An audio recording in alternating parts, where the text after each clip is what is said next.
चाहिए था। Hallelujah, hallelujah. समझ में आ रहा? चेले जो थे पौलुस और उसके साथ और भी चेले थे, उन लोगों को वहाँ पे कुछ ऐसा ही माहौल था और लोगों ने सोचा चलो हम नदी के किनारे चलते हैं।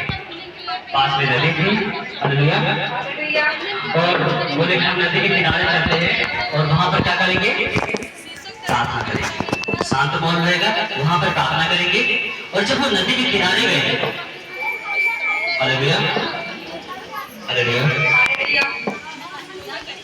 हालेलुया, जब वो नदी के किनारे गए तो वहां पे क्या हुआ? बहुत सारी औरतें थी जो अपना कपड़ा धो रही थी, ना नहा धो रही थी। हालेलुया। अभी लोग नल पे नहाते हैं, मोटर चला के नहाते थे, नहाते हैं ना, उससे पहले लोग पोखरे तालाब में नहाते थे, नदी में नहाते थे। हालेलुया। तो उसमें वो लोग नदी के किनारे क्या कर रहे थे? Hallelujah, hallelujah. फिर से पढ़ेंगे बच्चन।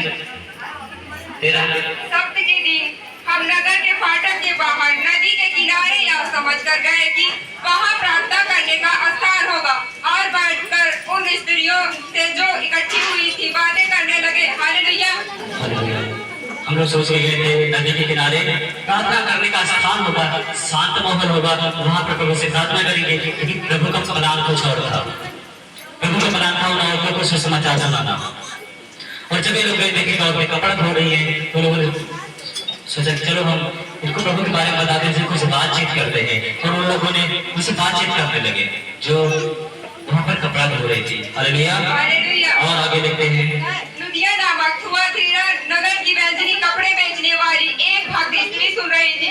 प्रभु ने उसका मन खोला कि वह पौलुस की बातों पर चित्त लगाए। हालेलुया। बहुत सारी औरतें थी, लेकिन एक औरत थी जिसका नाम था लुदिया। हालेलुया। और वो उसका नाम लुदिया था। हालेलुया। और थुआतीरा नगर की रहने वाली थी और बैजनी कपड़े बेचने वाली थी। हालेलुया। मतलब कपड़ा लत्ता बेजोड़ कर दिया। बहुत सारे लोग ध्यान से नहीं सुनते। अभी यहाँ पे प्रभु की संगत में बैठ करके बहुत सारे लोग को वचन समझ में नहीं आता, क्योंकि वो अपना ध्यान नहीं देते वचन पर। अगर आप ध्यान देंगे तो आपको समझ में जरूर आएगा। उस जो लुदिया थे, लुदिया ध्यान से देख रहे कि ये क्या बोल रहे हैं लोग।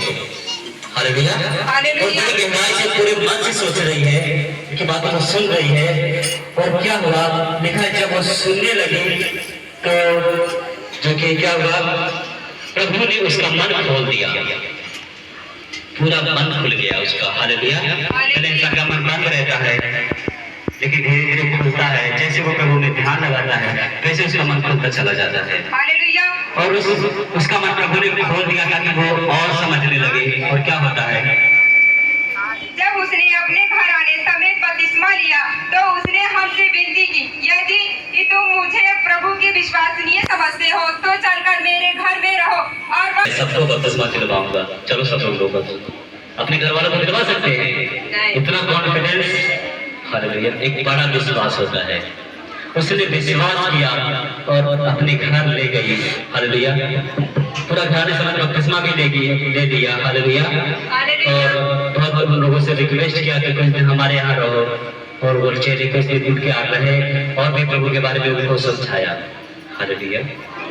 विश्वास अगर आप प्रभु पर करते हैं तो पहला काम है बपतिस्मा देना, उसके बाद ही आप कुछ कर सकते हैं। हालेलुया। समझ में आया? समझ में आया बपतिस्मा क्या है? हालेलुया। स्वर्ग में जाने के लिए है बपतिस्मा। प्रभु में पूरी तरीके से एक हो जाने का मतलब है बपतिस्मा, कि हाँ हम प्रभु में पूरा मन से मानते हैं। हालेलुया। जब तक आप पूरे कामों को छोड़ेंगे नहीं तब तक आपके लिए बपतिस्मा नहीं है। पहले आप बुरे कामों को छोड़ो तब बपतिस्मा लो। हालेलुया। हालेलुया। तो अभी हम रोमियो की किताब में चलते हैं। रोमियो